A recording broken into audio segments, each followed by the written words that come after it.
picked the North Carolina Tampa game for a couple reasons. One, because they play Bethlehem next week, and two, because I wanted to see if the Rowdies could actually like win on the road against the team that they're familiar with, and they did. Yay, good for them. Anyway, let me pull up intro tings, and we'll go from there. Bless you. Yeah, more of a cough, but whatever. I mean, all right, fine. Be that way. Hey, everybody. Thanks for listening to the USL show sponsored by Roughneck Scarves, your home for national team, USL, and MLS scarves, as well as custom scarves for your club or personal use. Go ahead, check them out, roughneckscarves.com. This podcast is also produced by the Beautiful Game Network of podcasts, which we are very proud to be a part of. Definitely check the whole network out at bgn.fm, as well as on Twitter at TheBGNFM. I am your host, as always, the gayest thing in USL, Evan Villela, joined sometimes by my soccer colleagues, sometimes by my soccer acquaintances, because they are always my soccer friends. For the next hour or so, well, more specifically, I'll be your moderator, host, or maybe even your facilitator of a discussion of the first season. No, not at all. The first week of the 2018 season of the United Soccer League, which this is good. It's been a long time coming. Joining me this week, it's our usual cast of characters, the waviest man in the St. Louis metropolitan area, the cream in your Irish coffee, Phil Grooms. Phil, what's happening, brother? What's up? I can't wait for someone to get offended because you call yourself the gayest thing in USL, because right. they're not gonna know you're gay, and they're gonna get mad about it. It's gonna be hilarious. I mean, you know, I don't know what I have to do. I mean, I know what I would probably have to do to prove it, but I'm not really interested. So thank you. Family-friendly podcast. Yeah. We're that was as PG as I could have made that. Hopefully this isn't a video show. You can't. I know. Well, anyway, we'll move on. The USL Stats Department, the man who puts the show in show notes. It is at least until next week, our international correspondent Ryan Allen. Hello from Glasgow. Yeah, you're right. Morning is more accurate. Yeah, good morning. Yeah. And if USL had an Equestria, he's a Rainbow Dash. If you think he hates your team, well, one, it's because he has facts to back it up, and two, because you're right. It's the other Evan, but for everyone's sake, we call him Pony. I say, how y'all doing? 1 week down and many to go. Hopefully, don't continue to embarrass ourselves on picks as badly as we did last week. I'm sorry, I'm not familiar with what that means because I came out on top. So tied, thanks to your perfect pick. Why did we do that? Why did we do what? Why did we make picks publicly? We all agreed that we were going to do that and look terrible about it. So we're really just setting the trend for everybody. And I will be remiss to say he's basically the best parts of Chuck Palahniuk and Elliott Smith. It's Big Kev, Kevin McCamish, who I believe is here. I am finally. Hey, and you don't sound like death. That's true. I sound a lot better because I feel a lot better. Good man. Is it because you lost to the Sounders? That doesn't make sense. We'll move on.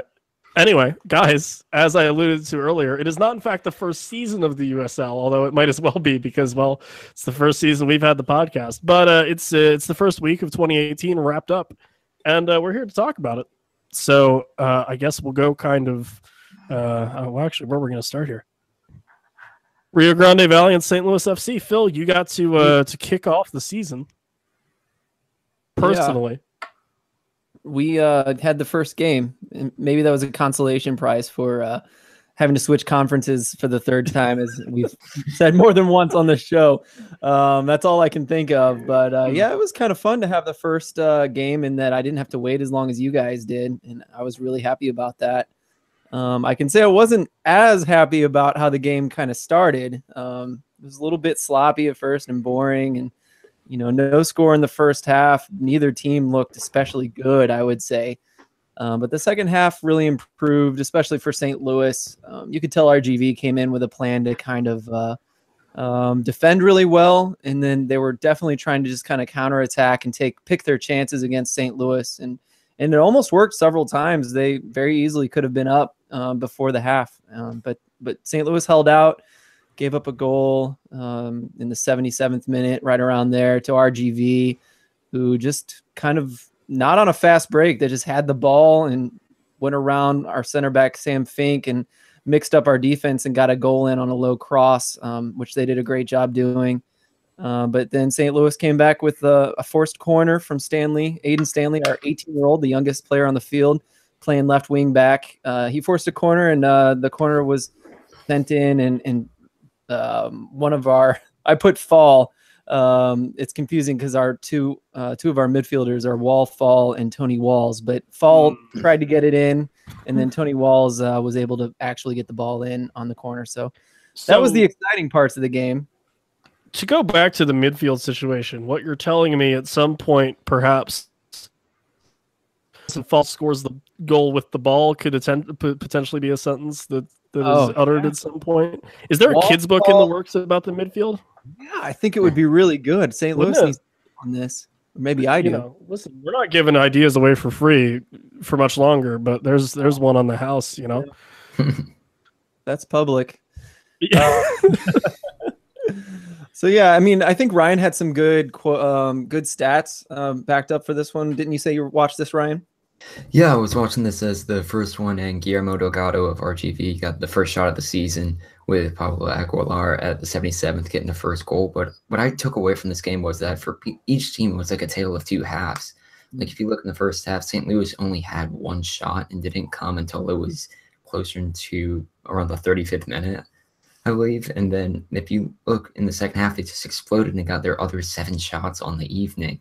Whereas RGV started out very good earlier in the game, like you were referring to, Phil. And then in the second half, they only had 3 shots on the night in the second portion. So it just seemed like both teams, they played a very strong 45 minutes.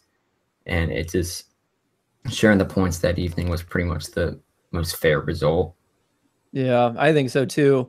To give some notes of things to watch for if you do happen to go up against St. Louis or you just want to watch the game and know what you're looking for. None of these things, all these things were pretty much mentioned by the announcers. I thought they did a good job. They studied up well and knew the players. They're not in midseason form, which I think that drops just a little bit when we get to midseason. But no, they mentioned how it looks like Herzog and Valesky haven't quite figured each other out. And I don't think they got that much time together in a game, at least in preseason. So I was a little unhappy about that. I thought Greg came in and did a little bit better job in the 60th minute, at least in this situation. And I do want to say that I think St. Louis was playing conservatively for sure. Based on their lineup, Austin Martz is a speedster on the right wing, and he didn't come in until late in the game, and it did make a difference. But the other thing to notice is that St. Louis made a living in preseason against teams not as good as them, college teams and fourth division teams, fourth tier teams, I guess you could say. Going down the wing and sending in crosses, and RGV did a great job defending that. And I think a lot of that goes to how well RGV did. They just did not get disorganized very easily, and they were able to clear all those out. And so St. Louis wasn't able to feast on that like they have been in preseason, and the midfield wasn't very strong. Even though the players are good, they just didn't attempt to go through the midfield on the ground, which is, they did figure it out a couple times. It almost had some success. It looked really good. I really enjoyed those few moments. But so I think St. Louis needs to develop a backup plan of going down the middle if feasting on the wings doesn't work. So. And then, later that night, we went out west. Seattle Sounders 2 scored 2 goals in a win against Portland Timbers 2, who netted a single goal. Kev, you were there. Friend of the show, Dave Clark, made his broadcasting debut, which was really cool. Yep. And a really solid vibe up at the new home park for the now Tacoma Sounders, I suppose. Well, it's still S2. They haven't rebranded yet. I think they're planning to rebrand in 2019. But yes, S2 I'll do it for them now, I guess. Yes, please. S2 has moved to Tacoma. There were 6,049 people in attendance. It was very impressive.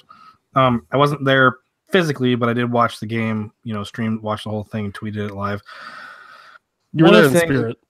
Yeah, I was there in spirit. And actually, I'll probably try to go up in May when T2 visits S2 again, because it looks like it might be kind of fun up there.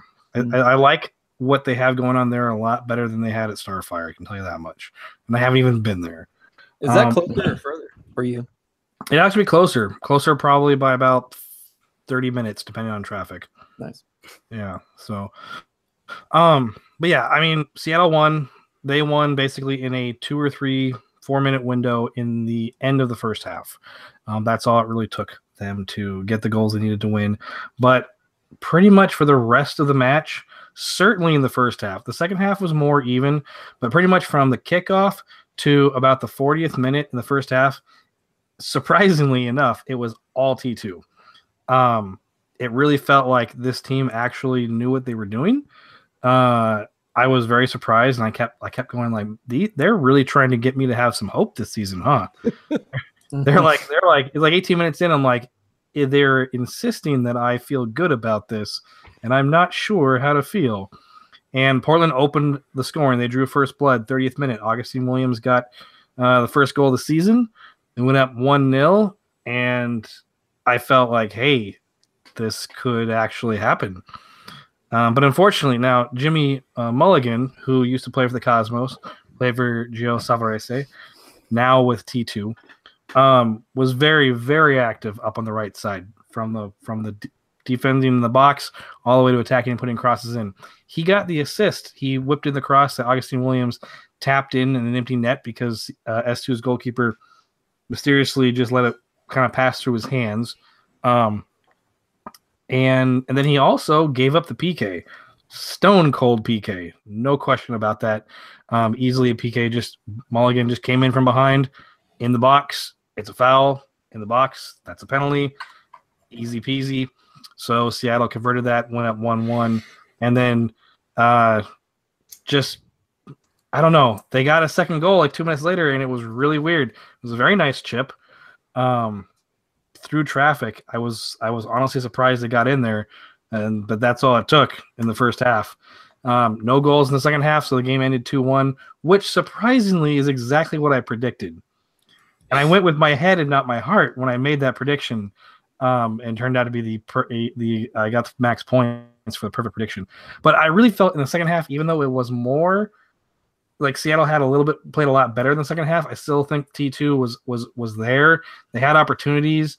Jeremy Ababasi put the ball off the crossbar. Our academy product, Lucas Cini, 5 minutes after coming on, forced like a really good save out of S2's keeper. He had to dive to get that to keep it out of the net. So, I mean, the points were there for T2 to take from S2, but in the end, they couldn't get their shots on. I believe Seattle had more shots on target. Portland had more shots overall, but if you can't get them on target, then you're not going to turn them into goals. And I know that S2 was doing a lot of clearances, a lot of clearing and trying to scramble. I mean, I actually was quite happy with the result, mainly because T2 didn't look like a total and utter mess in the field. They did lose, and that's fair. It's an away game at a rival. Seattle's got a brand new stadium and a lot of people in attendance. It was probably an amazing crowd for them. And, they really probably wanted to start off their new home with a win. And that's fair. They played just well enough to get all 3 points. But I think if they had made any mistakes whatsoever, T2 probably would have gotten at least a point, if not 3. So T2 started off the season with a loss, but honestly, I feel so much better about this team than in 2017. Like, this is not going to be a bad team. They will. I feel they're going to probably be pretty solidly mid-table, I think. And part of it is because, like, some of the people that stood out, Modou Jadama, even though he's signed to a first-team contract, started for T2. He spent all of last season with Tulsa, so you have a USL experienced center back in there. Jimmy Mulligan did very well, even though he gave up the PK. He did get the assist, and he was very active. For both teams, if you look at it that way. So you have some experience from the previous second division in ASL coming down.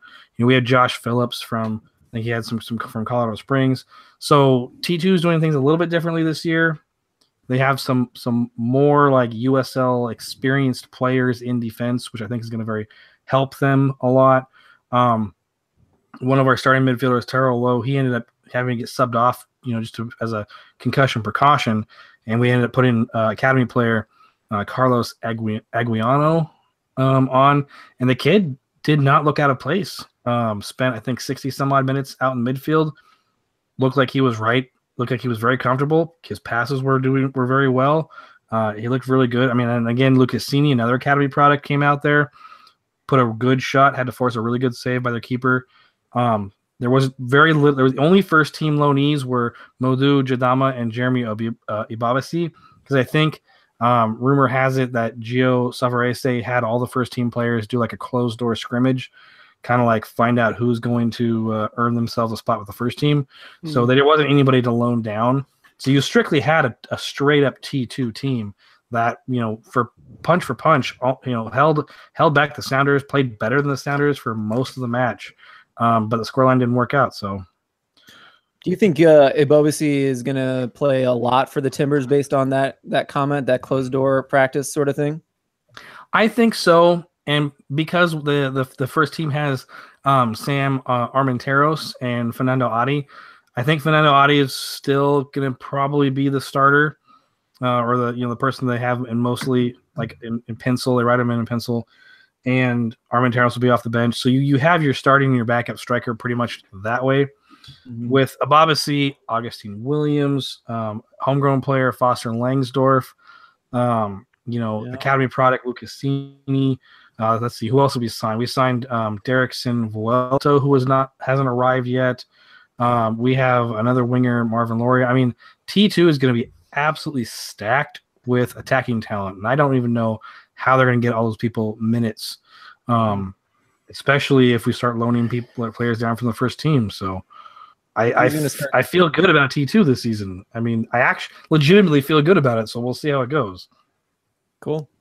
Pony, you're a resident realist. Are you? How are you feeling about Portland Timbers 2? Or Sounders 2 for that matter, I guess. Me? I just cut out for a moment. Sorry. Yeah. That's all I heard is how do you feel? I don't know who you were talking to. How do you feel about Sounders and Timbers? Yeah. We're looking for a little bit of bring us down to earth. I said that you were a realist and kind of a voice of reason. I know. Sometimes. I said a name, my screen froze.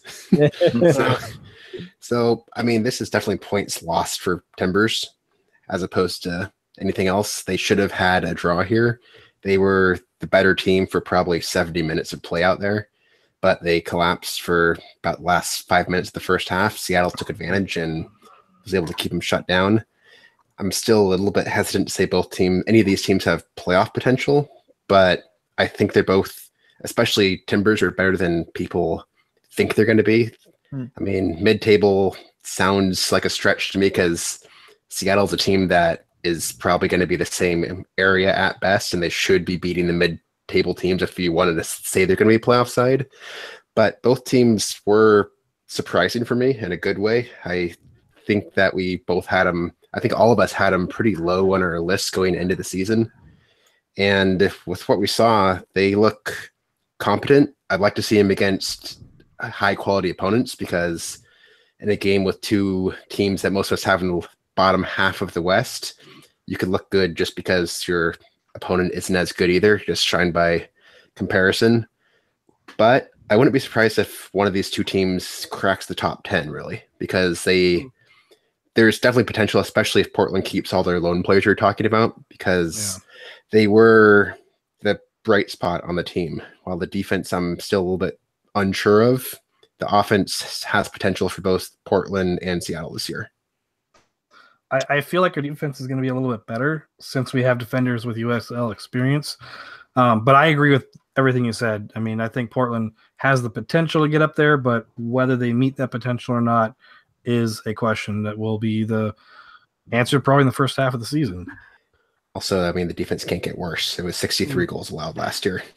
Also true. Although not the worst. LA had more. None of us. So we picked, and we will pick at the end of this show or a little bit later. Two games that we're each gonna watch really intently in full. None of us picked Red Bull 2 versus Toronto FC 2. With Red Bull coming out victorious 2-1. A couple of things I want to take away from this game that we can talk about if we'd like, and then we will move on from there. One, if Angelo, as I call him, but Angelo Cavaluso is on any other team that has like an offense or a defense, he could be one of the top 5 keepers in the league. And then the other thing, New York Red Bull 2 had like 800 shots. In all actuality, it was 31, which is ridiculous. At Pony, I think you had a tweet about how they're on pace for like 2,000 or something ridiculous. Yeah, it's over 1,000. Close enough. That's why you're the stat guy. So if anyone wants to, and I suppose I should give credit to Andrew Tenari making the team of the week off of this performance with 2 goals 10 minutes apart, 62 and 72. So I'll just kind of throw it out to the floor. But if anyone has anything to say about either Cavalluzzo or Red Bull having more shots than I have years on my life by a significant number, or anything like that, feel free. I don't have any stats, but like eye test watching this team, maybe it's TFC is going to be bad, like maybe expecting. I know, Evan. See, I was treading lightly because I know you were up on them a little bit. A little bit, man. I'm a little bit up on them. But if that's true, then Rebels 2 is going to be really good. But I just thought the attacking top 4 guys, probably, I can't remember the lineup, but probably the top 4 guys seemed to be pretty dang dangerous the entire game that I watched, at least. So I thought they looked very, very good, and it's actually, worrisome. I think they're going to be very good. Sure.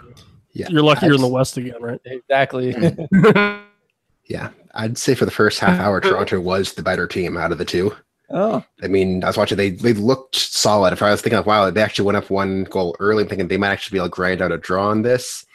And then New York decided to realize they're playing Toronto, who was at the bottom of the table last year, and showed up in force on offense. Cavalluzzo kept the game reasonable, and that doesn't even disregard the blatant point blank range misses New York had. I mean, this game could have been like a 8-1 type game very, very easily. And Toronto, I don't think will be as bad as last year, but New York is like going back into their last year season where I could see them finishing the season with 70 goals for and 70 goals against pretty easily, because their back line looked very, very shaky at times. And it's against Toronto, who you should be very, very solid against. And Phil, you were asking about that front 4 for New York Red Bull too. It was Brian White who led it up top, Andrew Tenari who got the brace, followed by Benjamin Mines and Florian Valleau. 4 different guys. Yeah. I mean, New York Red Bulls too, getting Valleau from the first team, and even Ben Mines, who you kind of figured they were going to drop down, but I mean, the kid scored a goal for the first team. Yeah, I think the East is kind of looking at Red Bull too with a little bit more, anxiety than they did at the beginning of the season or even towards the end of last year. Speaking of teams that might be second guessing themselves, Ryan, you watched a little bit, or as much as we can reasonably expect you to in Scotland, of the Louisville City Nashville game, which not how Nashville wanted that to go. I'm sure. No, that wasn't really what I expected from Nashville. I mean, Grant and Louisville got off to a strong start with goals from Luke Spencer and Niall McCabe in the second half, just 10 minutes apart. And Louisville, throughout the entire match, they led 12-8 in shots and 4-2 on target. It's just, from what I saw from Nashville, it just didn't seem like the team that we were all hyped up to have in the preseason. And I mean, from their 8 shots, 5 of which were outside the box. I mean, Lebo Moloto had 3 of those shots from outside the box, and he seemed to be the main shot taker on the day. It just seemed that Nashville, to me, they just came out a bit underwhelming. I agree. And I started to change my tune, so I can't rub this in at all because I thought they looked pretty good against Atlanta. But, the worry I had was that I thought the defense was going to be really good for Nashville, and I wasn't sure about those attackers. And that showed in this game, at least. I don't know if it's going to stay going this way. Like I said, I'm not going to have a big head about it, but they defended great. I thought Louisville looked really bad in the first half. I didn't think they looked very good. But then you get to the second half, and that McCabe goal, I think that's the one I'm thinking of, where Luke Spencer did the target forward thing, where he just had this turn outside the box and, gave the pass before the pass. And it was just beautiful. It was Louisville City showing what they can do and what their experience can do. It's already showing in this first game. And, Nashville wasn't able to make up for it with goals, which was my big worry in the preseason. So something to keep an eye on. Are they going to be a defensive team who can't score? Yeah, I agree with that. That's my concern with Nashville is where is their scoring going to come from this season? But I think 2-0 is a bit of a unfair scoreline to an extent. I think it was closer than 2-0. I mean, if just watching the game, I thought it'd be more like a 2-1, 1-0 Tech to Louisville game. They were absolutely the better team, but Nashville wasn't getting destroyed. The first half, they kept it close for the most part. It was one of those games where I could have entirely believed that Nashville scores in the 50th minute and is able to hold off to a 1-0 or a 1-1 draw. I think you're returning the second best defensive team in the East who allowed less than 1 goal a game, who had more than 10 shutouts against a brand new team who might not be the best offensive team to start. I'm not out on Nashville until they start if they do what they did against some teams that aren't quite as good. I'm nervous, but I think we all saw Louisville and Tampa as a clear 1-2 in the West, and losing 2-0 on the road to a good defensive team, returning their entire championship team. I don't think Nashville has much to be scared about yet. Not to mention the field. Not only is it bad as usual, but good Lord, was it patchy. I mean, there was almost more grass in that thing. Not Tulsa bad. Not Death Circle bad. Although we'll see. For the other side of the story, Tulsa did say that they took a picture. Why you did this, I don't know, but they took a picture of that like when they laid it down, so it didn't settle or anything. But I agree. Why did they take the picture and show? Hey man, it's all good. Media. Yeah. But if you see a bunch of people avoiding, or if you look on the heat map on the USL website of that game next week, and you see that there's just a bare spot, then you'll know that's where the pitcher's mound is. I really #Death Circle is what I went with. Yeah, I like that. Thank you. I need you to big up my ego sometimes. It hurts.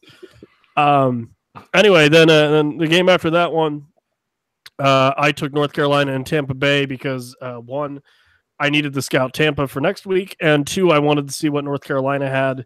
A team coming over from that league that doesn't exist anymore. Pour one out.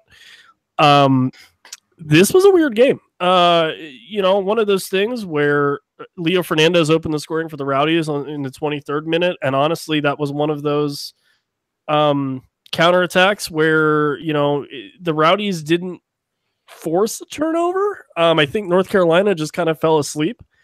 And the next thing you know, it's the ball's coming up field. Leo Fernandez has it, takes a shot, and it goes in. It looked like the Rowdies were really trying to work down the flanks, especially in the first half, and they got away with it. But honestly, a good goal from Miller. Cross comes in by Smith. Takes a deflection, like pretty much right in the middle of the box, falls to Stephen Miller, and he bangs it home. So 1-1, and you think, all right, play the next 10 minutes, see what you get. And unfortunately, 41st minute foul in the box. Georgi Hristov converts the penalty. It's 2-1, and then insult to injury. Jack Blake in the 90th minute snaps it up, 3-1. Rowdy's goal. Not as uneven of a game as you would expect. I thought it was interesting. North Carolina played wide in the first half. Both the left and right wing were used super heavily, and they didn't have any presence hardly right in the middle of the park, like at all. And then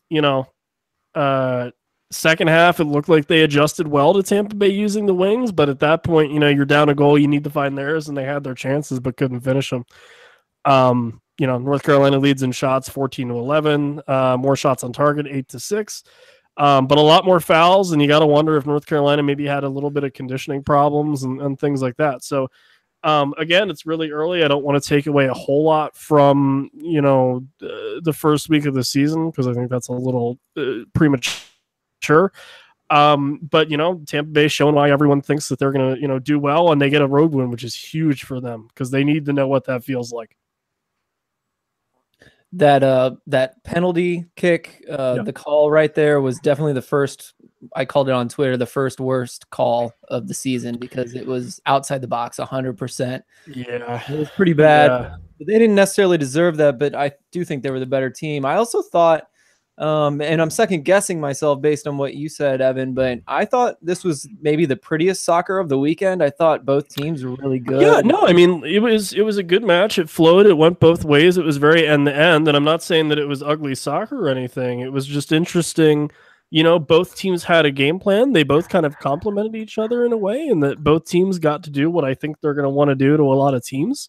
Yeah. And on the day, I think it was just the Rowdies kind of showing that they have a little bit more quality. I agree. I don't know if either of our statisticians or Kev have anything on the game, but that was how I saw it. Not much. It was kind of what I expected. Tampa looks like they're going to be good. North Carolina looks like they have potential. Yeah. Mm-hmm. Yeah, none of us picked Reno and Swope Park. I think partly because none of us thought this was going to be a terribly interesting game. I didn't. That being said, Carlton Belmar, everybody, player of the week, scores twice, assists the other 2 goals, and Swope Park take a shootout in the snow, 4-3 over Reno. Crazy game. Crazy. For sure. Belmar, you know, not every week I agree with the player of the week voting, which full disclosure I'm a part of. So I'm a little biased. But you know, it's one of those things this week where if you didn't vote for Carlton Belmar, I'm going to have an issue with you. So hopefully that was unanimous. Well, I mean, if he scores 2 goals and gets 2 assists, it's kind of a no-brainer when you vote. So Yeah. I was like, well, I'm voting for Carlton Belmar. Yeah. And Haji Berry was on the bench for that team of the week because he had 2 assists with his goal. So Yeah. he had a great game. Who I also forgot was on that team. So I think, you know, between Belmar and Berry, you're gonna have a pretty good attacking force every single week for Swope Park that we need to not forget about. Yeah, that was a chaotic game. I was watching part of it in the second half, and it got to points where you couldn't even really see the ball well from the camera. It's just snow, jerseys moving around, and occasionally the ref signals there was a goal, and just kind of go, okay, that was nice. If Carlton Belmar scores 2 goals and gets 2 assists, but you can't really see any of them, do they count? I guess is that the question of the week? Yeah, if the goal is scored with a bear shitting in the woods, does that actually? Right. But could Carlton Belmar score 2 goals and get 2 assists on a rainy day in Stoke? We'll never know. Hey, for one thing, I'm excited to see Carlton Belmar be successful. Yeah, He earned himself a first-team contract. He's doing very well for the USL side. You know, apparently it didn't work out in Portland. I don't think it was any fault through Belmar's as to why it didn't work out in Portland. But yeah, it's nice to see someone, you know, move on and find some good success there. Mm-hmm. I don't know I'm gonna assume it was the snow. But I did notice that Reno just like started to give up. I watched especially closely like toward the middle end when the snow did get ridiculous, where they were just like tackling people, just grabbing them. If they started to run by them, they just like grab them and throw them down. It got real ugly. So I don't know if that's going to be a weekly thing from Reno. Again, probably it's the snow, but boy, they were aggressive in the defense there. I mean, what I thought was interesting from Reno's standpoint was of their 7 shots, 6 of which were on target, and all of them were in the box today, which I think is definitely attributed just to the snow. Could be a good sign, though. Honestly, Weehan, he was loaned down, so there's that. We were worried about that. He was there. Yeah. Absolutely. If Reno could keep playing like this, they'll have an okay season. I was really worried about what they'd do, but put up 3 goals against Swope Park. I mean, one was own goal which is the deflection on the cross, but I think Reno might be able to. Well, I don't think their sophomore slump will be as bad as Rio Grande Valley's was. I agree. Yeah. Next match, funnily enough, none of us picked this one either. But since he finally does it, they finally beat Charleston 1-0. Blake Smith gets the only goal. Charleston comes out on top of possession. The continuation of Cincy and Charleston liking to pick up some cards early on continues. 6 total yellows, 1 red Guys, kind of initial thoughts is soothing to Cincinnati fans. We're the one of two teams that you can't really seem to beat. You finally do it. Third time's the charm for Cincinnati. Well, we all lost out on our pick'ems, didn't we? Yep. I at least had it being a draw. But yeah, if Cincinnati could take 24 shots against them and keep them all out, that's a really, really good sign for them, because their defense has always been the scariest part of that team for me, because it's just so shaky. I'm not sure how well they could sustain that. I mean, there are a couple of really good saves from Newton mixed in there, and Charleston really didn't get enough on target out of those 24 to do good damage. But I think this is what Cincinnati needs to do to win games. They need to play like they did in this game, and not just be a team who's going to go, hey, we'll outscore you like New York is probably going to be this year. Right. They need to be able to say, we could win 1-0 games, which historically has not been the bread and butter. Especially with these two teams, the possession stands out to me, because Charleston is 55% possession. Last year it was the opposite, and they were doing really well. Does the coach have a new plan? I hope one of us watches this next week so that we can kind of get the skinny on that, or maybe Black and Yellow Post can let us know. But I'm interested to see what is the game plan this year for Charleston when they don't have Romario Williams. They got different guys. Fantassin's up top. And then Cincy, is this all they had to do, was like bunker against Charleston and then they could win? I guess that's what they had to do. Well, and I mean, last year there was a guy in the Charleston Battery who scored regardless of how many people you put in front of him. Not that I don't think Sventesson is fit for USL, and obviously I'm not going to make any kind of claim like that after the first week, but it's a little different. Romario Williams, obviously a guy that had it, and Sventesson, it might take him a little bit of time to adjust to coming over here. So, but yeah, I don't think having like 25% possession and scoring 3 times a game is a sustainable way to live. But good for Cincinnati. I'm glad they didn't have to throw 30 people on the field to win.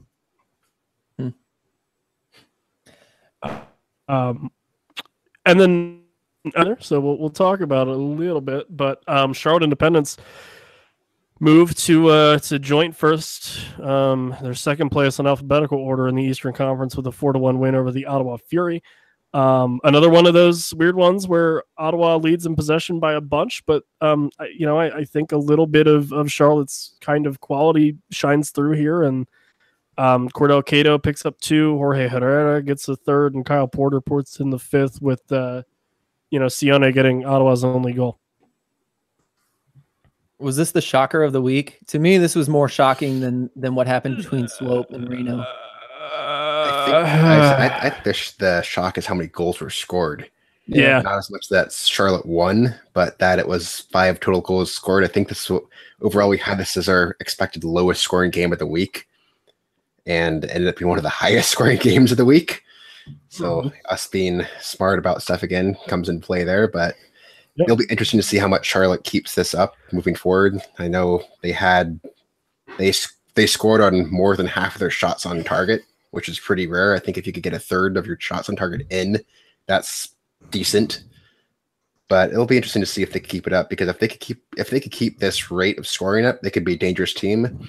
Although this kind of shakes my read on Ottawa too. I'm not sure if this was a bad game for Ottawa, or if they're really going to return the same lackluster performance they had in 2017.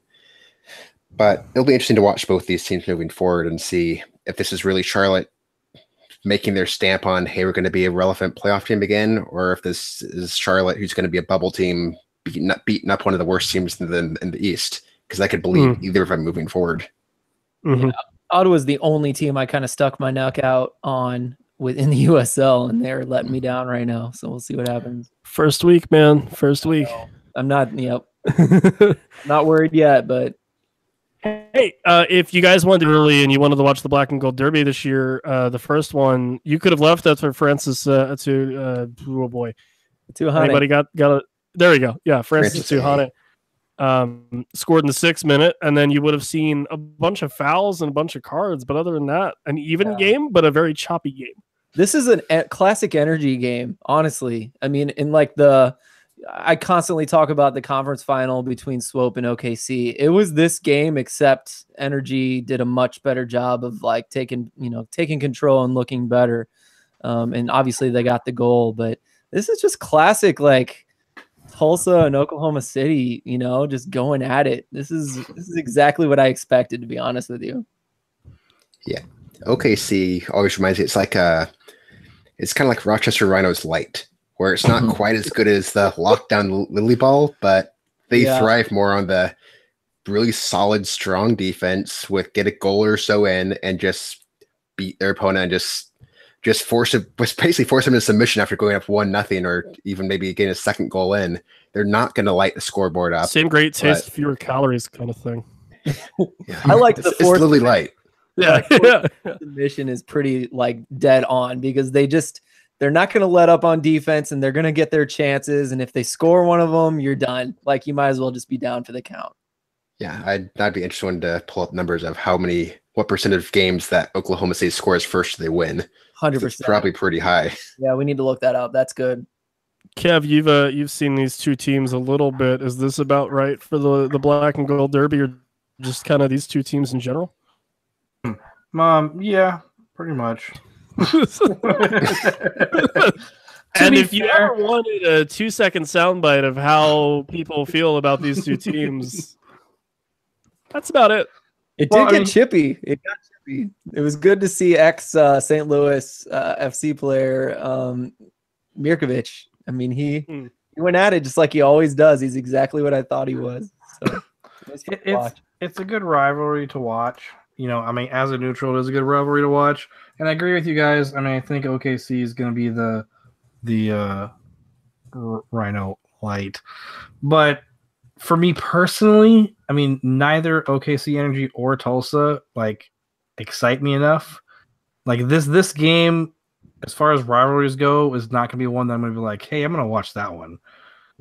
And it's nothing against Oklahoma, the state, both teams. It's just me. And to be fair, I'm coming from a Portland, Seattle rivalry where it's more exciting, even at the 2 levels. So. Oh, they didn't film Twin Peaks in Oklahoma. Hey, that's fine. If you want to complain, go ahead. My mentions are open at KMechanics. At the USL show, hashtag FU Kev. As a Midwesterner, this is exactly what we're used to hearing, you jackass. Hey, to be fair, every time I try to watch your feeds, the feeds just go out really bad. I think the entire Midwest has bad internet. It's that flyover state. Yeah, if we do a Central Conference podcast ever, I've got a name for it, and it involves flyover. So, oh, good. Keep it on. Don't tell anybody ever. Keep it, under your mattress with all your money. Speaking of people not caring, I'm so sorry to the Switchbacks guys. I'm so sorry. I don't want to do this. I'm sorry. Colorado 2, LA Galaxy 2-0. Meaning the Switchbacks scored twice. The Los Dos did not. I will say this: Switchbacks pretty much just bossed this match. There you go. This is a game I probably should have watched since the T2 is going to be facing Colorado this weekend and away. So, I'm not even though T2 is playing better, I'm not holding out hope that they can get a result, but I should have watched this match. Unfortunately, I did not. Well, it'll be a good test for Timbers because you'll be at high altitude. Colorado's showing well so far, holding down the fort up high there 2-0 against LA. So it's a good. You're right. It will be a very good test against a team that is going to be probably a good team this year. Honestly, just like Tony was saying, good competition.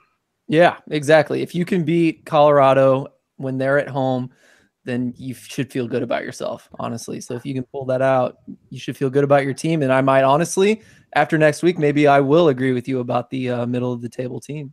Could happen. Yeah, we'll see. Can you guys call that the medicinal license needed derby? Ooh.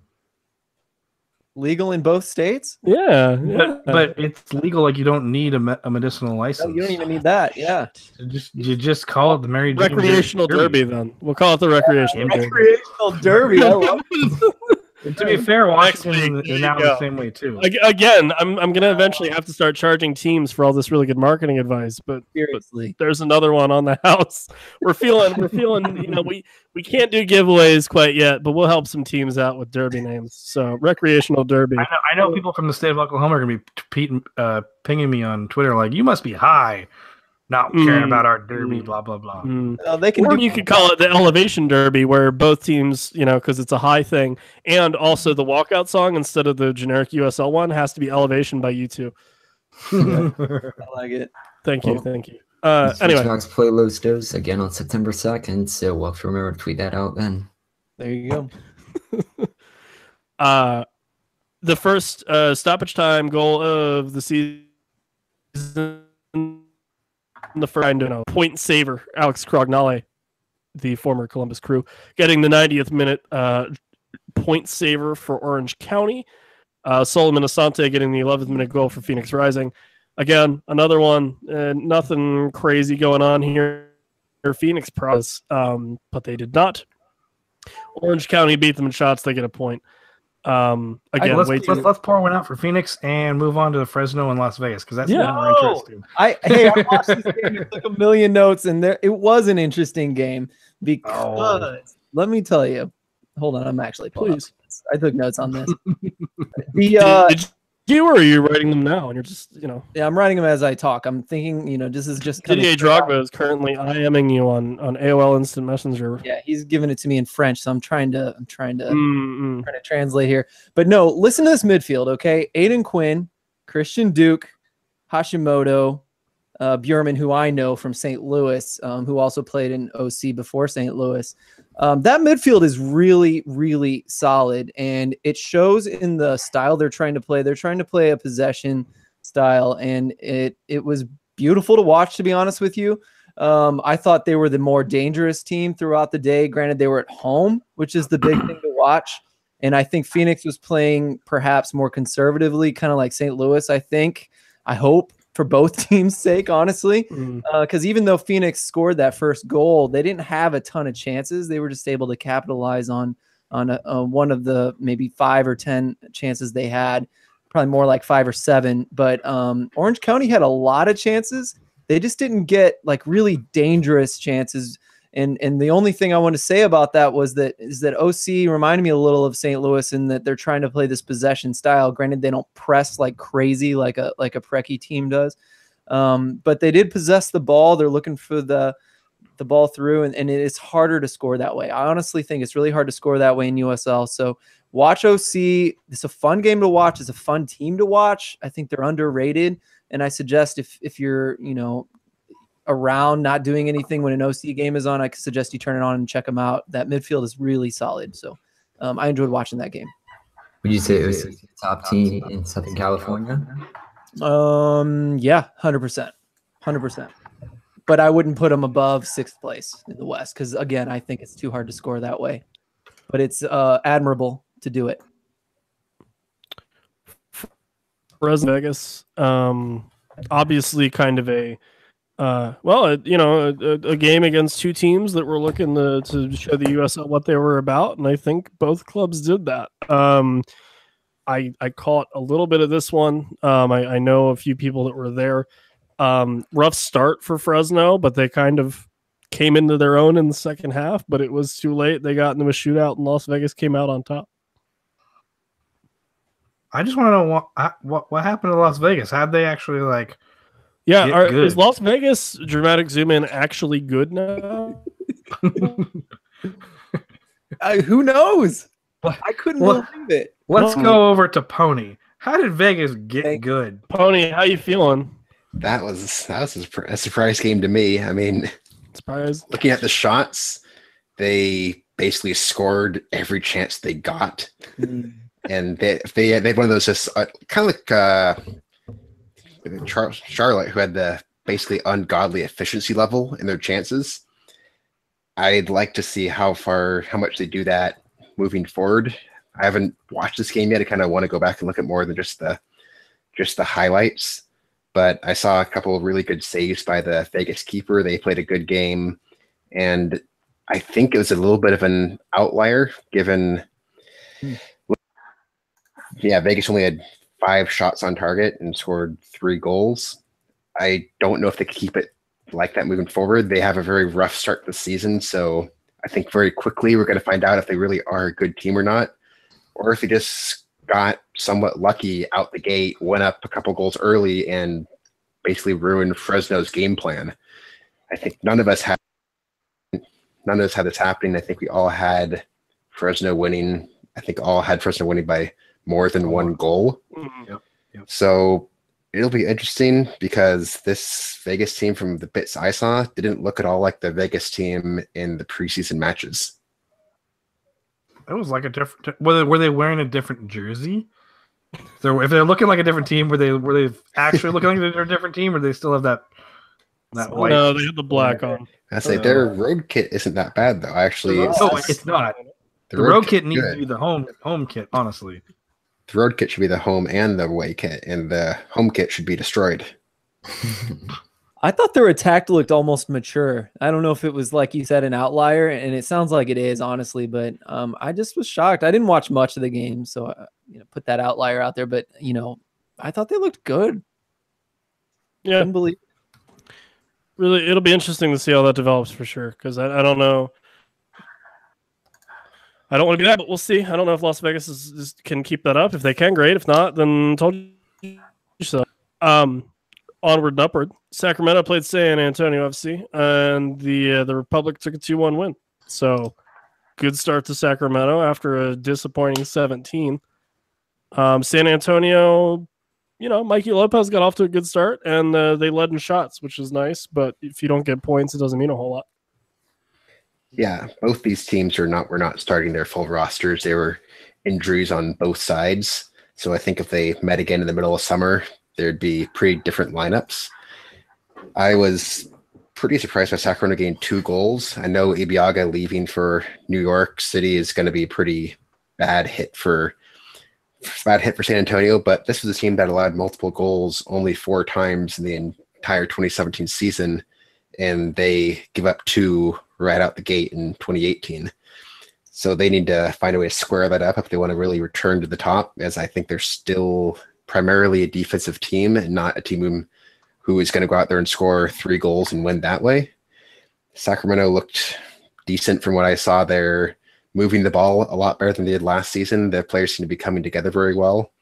They got a couple goals. I think it was similar to the Portland-Seattle game where there's just a 10-minute span right around halftime where Sacramento just started playing very, very strong soccer, and San Antonio made a couple errors, gave up a few quick goals, and that was all it was. Sacramento played a little bit more defensive from there on out. San Antonio got a goal. The keeper, Cohen for Sacramento, who was a transfer from Phoenix, had a really good save right at the end of the game to keep it to save the points. But it'll be interesting to see these two teams move forward. I'm still around my preseason thoughts of San Antonio will be one of the better teams in the West, and Sacramento should be in the playoffs, but anything better than 5th is exceeding realistic expectations still. Something I forgot to say about the Phoenix game was how awesomely good Billy Forbes was with Phoenix, and that he drew a lot of attention because he was constantly a threat. And so, that's a big loss for San Antonio. I couldn't believe how good that guy was for Phoenix. Yeah, for sure. For sure. Where are we at?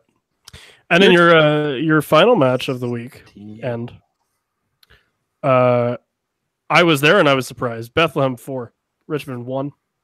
Ryan, you also chose to watch this, so I'll let you kind of talk because I'll be biased regardless. Try not to be, but anyway. Tell me what you saw as an independent third party.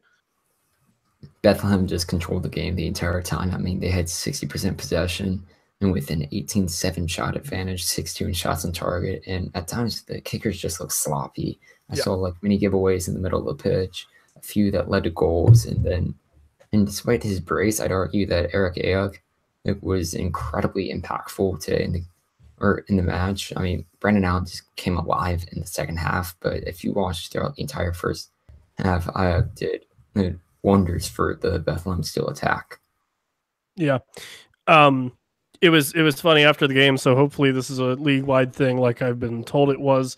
But Lee Cowshaw, Richmond Kickers head coach, and two of their players available for comment after. And Cowshaw said that Wara was not with them much, if at all, in the preseason. And, not to slag off on those guys, because I do think, when he gets acclimated, Wara will turn into a really solid keeper. But boy, did it look like he didn't play with those guys before. That being said, his palmed a ball and it dropped right to Ayuk, who slammed the first goal home. Derek Jones did that thing that he does so well. That's the reason why everyone's really hoping that he can become what he does and just destroys the midfield, beats 4 defenders, and slots the ball away. Yeah, what was that? I watched that replay and I didn't know who scored the goals, and I was like, what winger just dribbled through all those dudes? Oh, yeah. Never mind. Derek Jones, the number 6 for the team, did that. That was ridiculous. He should not be with that team, to be honest with you. I watched that and I was like, close to 200 pounds now. Send that guy back to the senior team.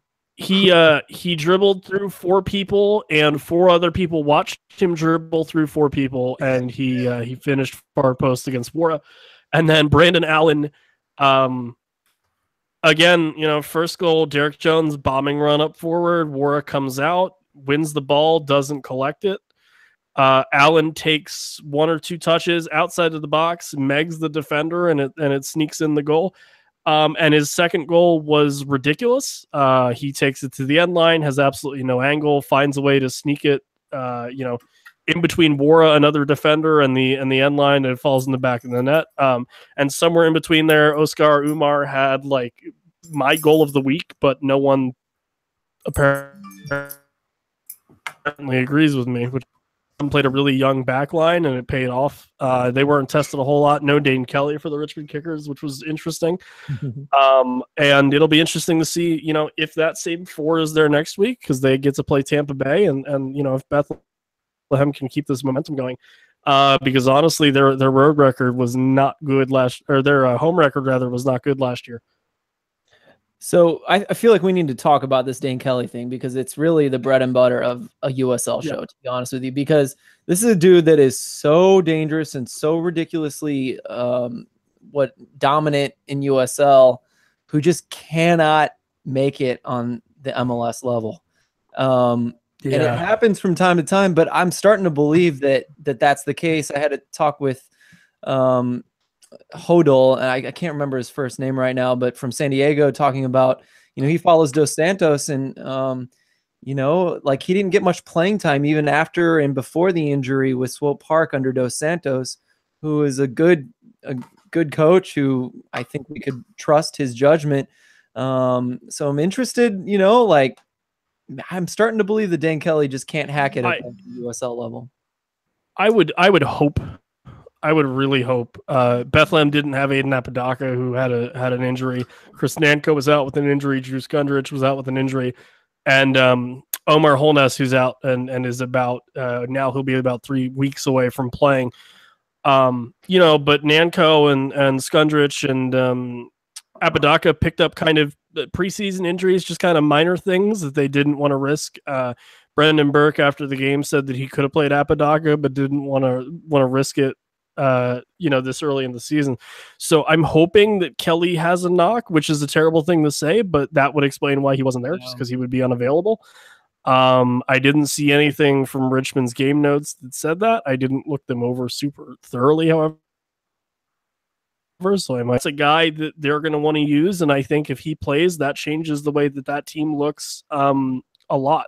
And if he's there, that game could have ended differently. But you can only play the team in front of you, and Bethlehem did that to a T. And top of the East is neat to look at after 1 week, but it means nothing. So we'll see after Tampa next week, and then the week after that they play Nashville. So it's a good momentum kickoff here, but we'll see how that works in 2 weeks with 2 really good opponents.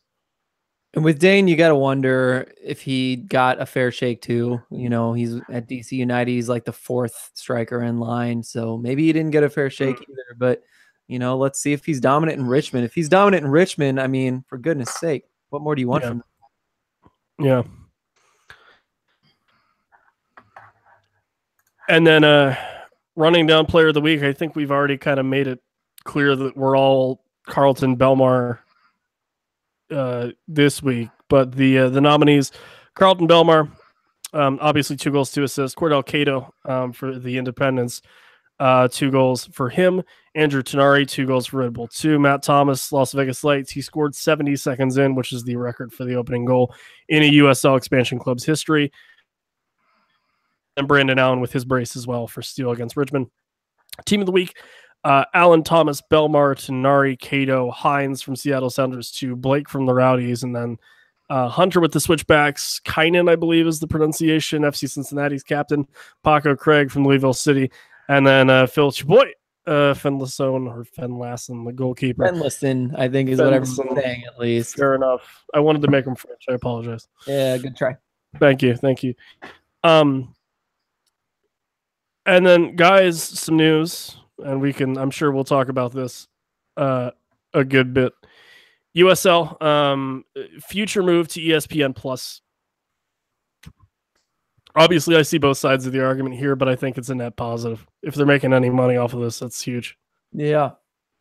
It may be more important than whatever the hell we feel about it, to be honest with you, for soccer in the United States. Yeah. That's true. But I'm also curious if this eases. I wish I had asked this question, but I wonder if this eases their burden to improve video and media in the USL. I think it'll take some of the weight of that, or some of the manpower of that, off of USL and hopefully onto ESPN. I think that's a good thing if that's the case. Especially or if USL gets money, then they put that back in the teams, and those teams use it wisely, because there is some teams like in a perfect world, as much as I like Mike Watts, in a perfect world, you have a dedicated announced team for each market. Yeah. 100%. It's not personal. That's just, it's better. It just works better. Yeah.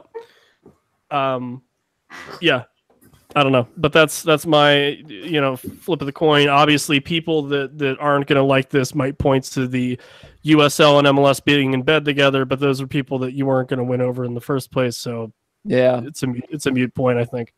It is, and I'm curious, like, what else comes with this? You know, if we get all the MLS games with this, that's a pretty big bonus on top of that.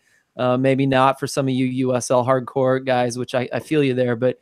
I'm almost hoping we get other soccer games. If we get some NCAA stuff in there, if we get some random league, that we don't get to watch every day in there, that'd be really awesome.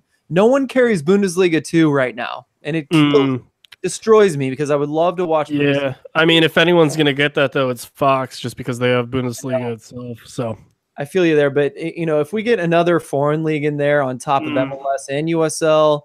Yeah. Would you pay $5 a month or whatever they're going to charge to do that? I can't imagine them charging more than $5 a month, and I think it's I mean, they do NCAA tournament games on there and things like that, so the college games are kind of integrated in.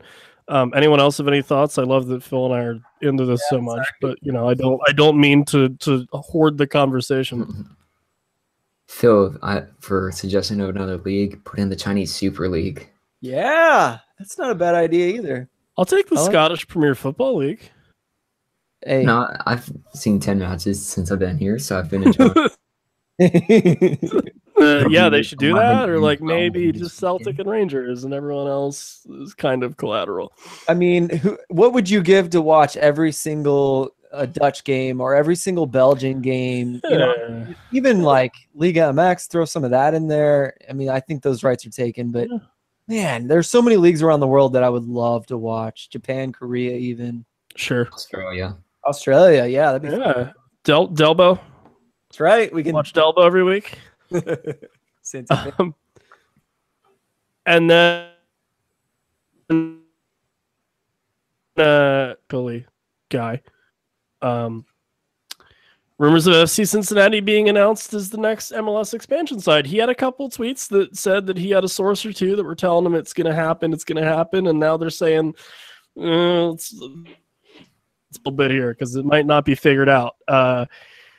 Now, my big thing for the last almost 2 years now is that Cincinnati has a lot of off-field issues that might affect the players. Their stadium plans are looking a little weird in that I don't think the one that they really wanted to happen is going to happen, and people want to move to Northern Kentucky, which would be terrible. Guys, any thoughts on, do we think this happens soon? Is it better for Cincy if it happens soon? Is it better if it happens in the offseason? Would it make any sense for MLS, I guess, to announce a team now? I wouldn't think so, but I could be wrong. Well, we've seen in Miami that it doesn't matter if you don't have a stadium nailed down anymore. New York City is going to play in Yankee Stadium till the sun explodes. That's not a problem. That's exactly what I said. I believe I said they will play in the Yankee Stadium until the entropy of the universe. Yes. Of the entropy of the known universe. Yeah. Yeah, so apparently that's not a thing anymore, even though it seemed to be one of the most important things back in the day when St. Louis lost their bid. But it's important. I guess, I don't know. I really don't know if it matters. If I was MLS, yeah, they'd have a site nailed down. They'd have a plan in place, and the Board of Aldermen would approve it. But again, things seem to have changed. I don't get it. Everyone's favorite. See, now what happened, guys, I can explain this perfectly. Because as we all know, I am the Don Garber Bachelor aficionado. Now, you're giving away ABC's right hit now. Situational reality show, The Bachelor. The gentleman, proposed to this girl, and they were engaged for 2 months, and then he went, "No, wait, I like this other hoe more." I'm sure she's a lovely woman, but I don't remember her name, and that was a placeholder, so I apologize. But he went, "No, it's Sacramento was her name." Right. Sorry, yeah. And he went, "No, but I love this girl more." And everyone went, "Dude, you suck. Like, that's awful. Why would you do that?" And now, not that I'm saying that Don Garber is going to be like, "Haha, Sacramento, like, you win," but that would be hilarious. Or if anyone's a wrestling fan out there, I think like Sacramento got like the Money in the Bank briefcase. And randomly at like MLS Cup this year, they're going to cash in. They'll be like, "By God, that's Sacramento FC's music," and then they'll win MLS Cup or something. I don't know. Or what they should do, every year you have like a 15-team MLS expansion rumble, and whoever's left at the end just gets in. And they have to point to a giant MLS Cup that then Pyro comes out of or whatever. And, money. By God, that's Gio Savarese and Rocco Camiso. What the hell? What are they doing here? And it'd be great. Robert Palmer's invading from the crowd. It would be amazing. It would be incredible. Now, you're blowing my mind right now. The New York World Order, guys. That's what's going to happen. Anyway, again, I'm going to start charging people for these ideas, but those are free. So that's going to be the top Celebrity Death Match to come back with Rocco. Don, if you're Don, because I know you're listening, I love you. But that idea, you don't have to give me credit or anything for it, but we'll know. We'll know. We'll see each other in the concourse or something. And you'll just kind of wink. It'll be great. Send me flowers. Anyway, where were we? The Cincy Soccer Dog guys are gonna be fucking pissed. You were gonna talk about our team and then you didn't. You suck.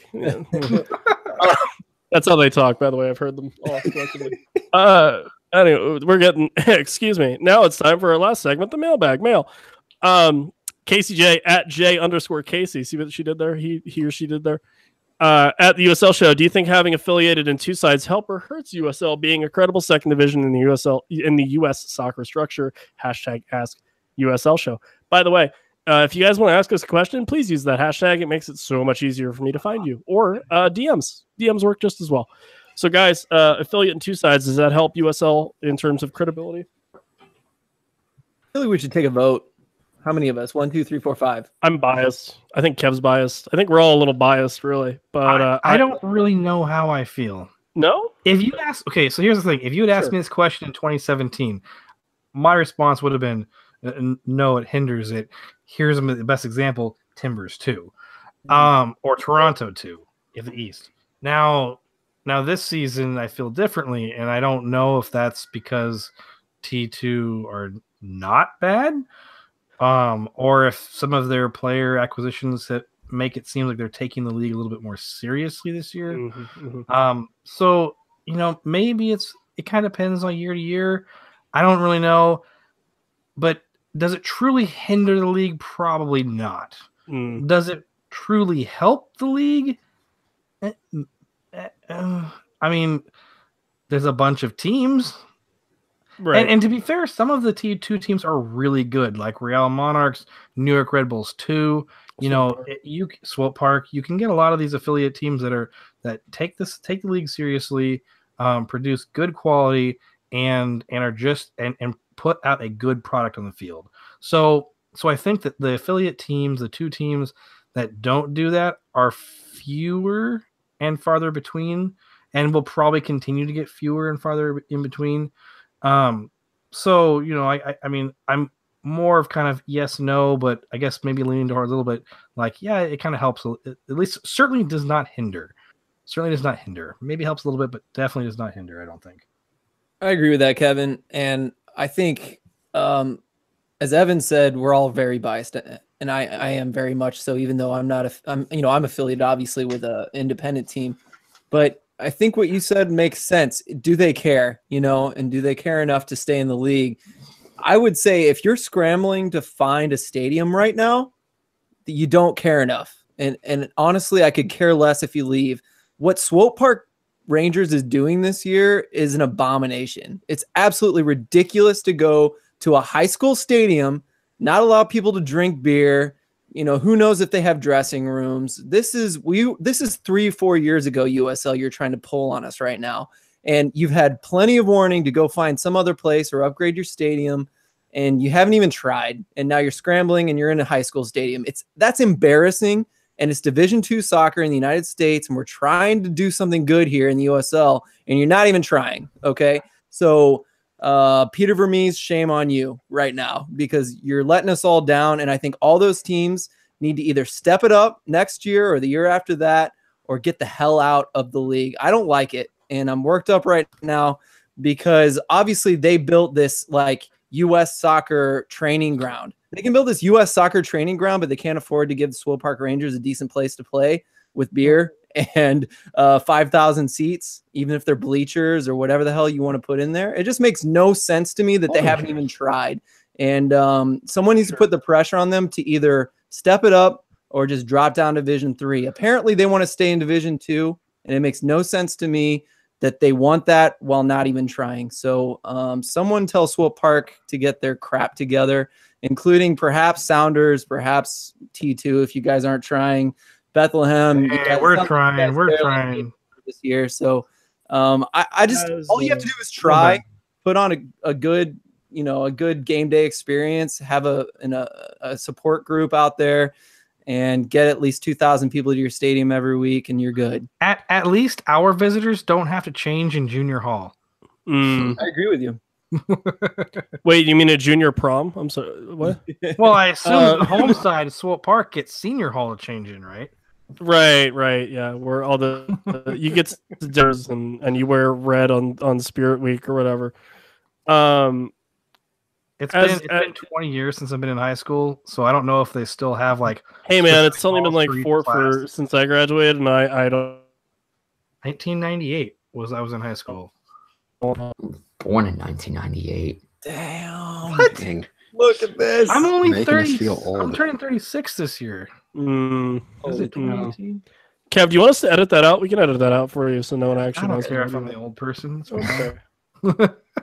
Old man Kev, new nickname, Old man Kev. No, listen. So, I think now, and obviously, I'm gonna also say that it's not outright helping. It's not outright hurting.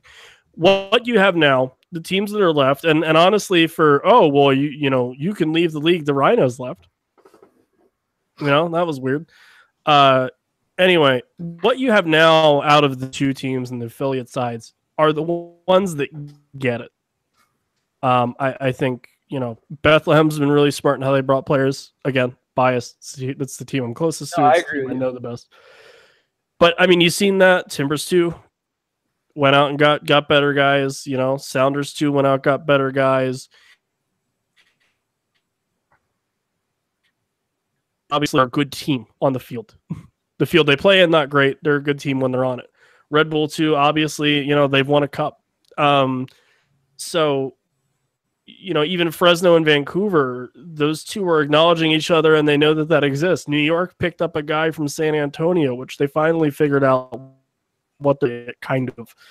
So I think the two teams in the affiliate programs you have left are the teams that are working with each other. The Rapids, and they poached him, okay, but hey, Enzo Martinez is a guy we'd like. We can get him. I think the ones that you have left are the ones that understand that you can use USL to cultivate talent. You store your draft picks, try them out for a year, see if you like them or not. And then if not, now there's all these guys that have other teams that they can play for.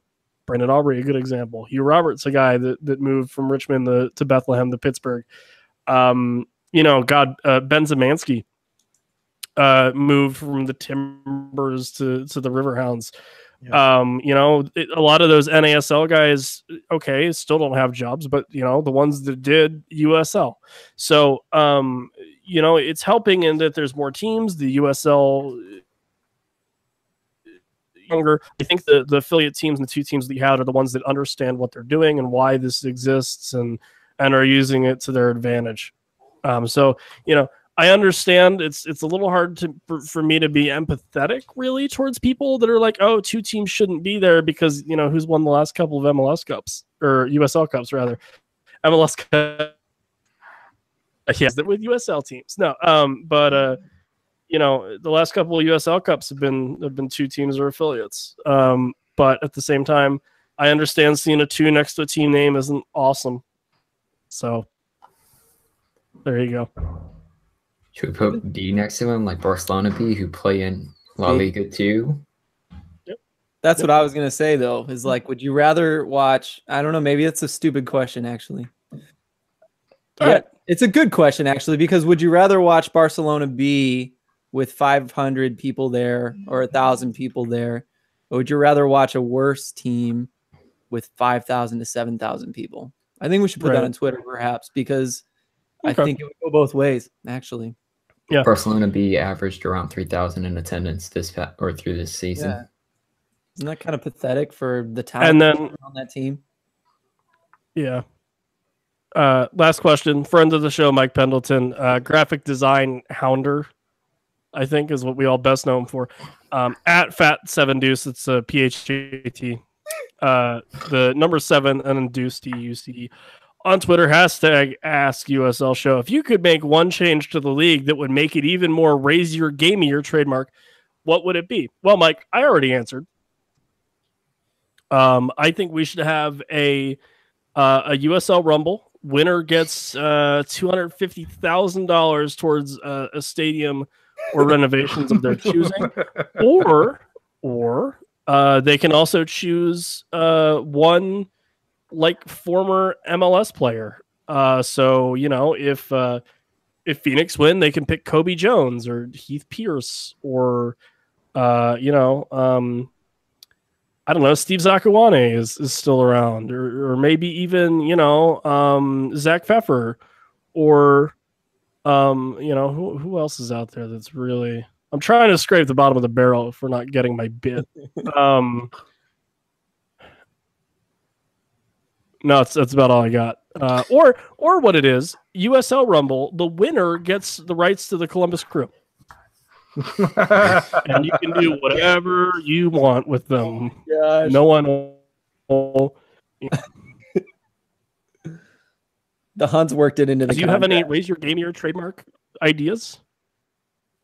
I've been trying to come up with a joke answer, but I think your joke answer beat any of my joke answers. Guys, see, now the other problem with this question, Mike, if I can talk to you directly through a podcast, which, as we all know, is a great way to have a two-way conversation with someone who's not around. Sit down, which is Mike. why I'm starting a new podcast dedicated to my father. Yeah. That's not true. Anyway, Mike, between the two of us, Las Vegas has already done so many batshit crazy things that it's hard to come up with ideas. You know, llamas in the pitch, they've already done it. Home kits, they've already done it. Emojis on the inside, already done it. Signing for Eddie Adu and playing him, already did it. So The coach out, you know. and, like, smoke in the stands, already done it. yeah. Light up in the stands. You know what? That's part of the team now. How about a weed distribution center on campus, on site? Oh, very good. Next to the Girl Scout cookie food truck. Yeah. Yeah. Yep. Kev, Ryan, Pony, anything? No, I don't got anything that's any better than what you guys said. Raise your game. I think we could think about this and do a better job. What about you know how the the Miami Marlins have that really gaudy home run thing? No. They Oh, fish in yeah. their What time it backstop. didn't score? There was just a stupid, like, elaborate thing that happened, like a Goldberg machine. Well, and they did a good job because it's Miami. The Marlins moved to Miami, and they had all these, vibrant colors. And Mhm. Will Smith performs every game. yeah, exactly. Yeah. But I liked that, and I thought, I hope MLS Miami does something like that when they get Ronaldo in 2 or 3, 4 years. Vegas is doing their thing in a similar way. Let's see if Miami can copy them. Phil, would you say that Las Vegas is keeping it wavy? Who's your keeping it wavy team of the week? That's what we're gonna start doing. Keep it wavy team of the week. Yeah, man, the waviest team in USL this week. Who was it? Waviest team in USL would be, I don't really know. Maybe all right. RGV, because they just Ooh. kinda took it easy, countered, got the goal. The team with the most passes in their own third is the waviest team. Yeah, of the there we week. go. I like that. I like that a lot. They're just like, hey man, if you want to try to The attack, ball like, over just here, but go like you for look it. like it Just go for it. pass to, so I'm gonna give it Yeah. to you, man. And then he gets and he's like, "Hey, yo, left back, yo, Or hey, the team that looks like, or the team that looks like they take a loss the easiest. They're just like, yeah, like that's cool. That's cool. Yeah. we're cool." Yeah, I sometimes kick a soccer ball around too, man.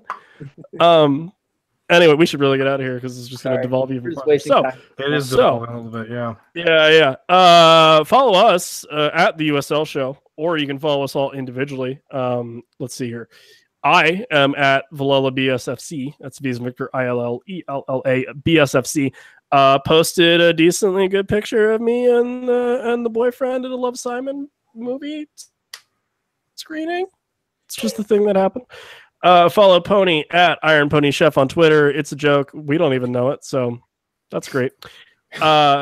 Phil at STL Soccer Report and or at Phil with 2 L's, Grooms with 2 O's. Ryan is at ILM_Ryan, and Kev is over at K McCamish PDX. That is MCCAMISH, by the way. He's not a Mac. Other projects and things you can find us on. Ryan and Pony write for Indomitable City Soccer. Kev is over at Play the Kids. Phil, you do your own thing at St. Louis Soccer Report. Oh, and Kev's also at Stumptown Footy. I apologize. And you can find myself over at Brotherly Game. But one thing real quick, 2 things real quick. One, theuslshow.com. From there, go check out our friends at Soccer Loco. Hi, DK.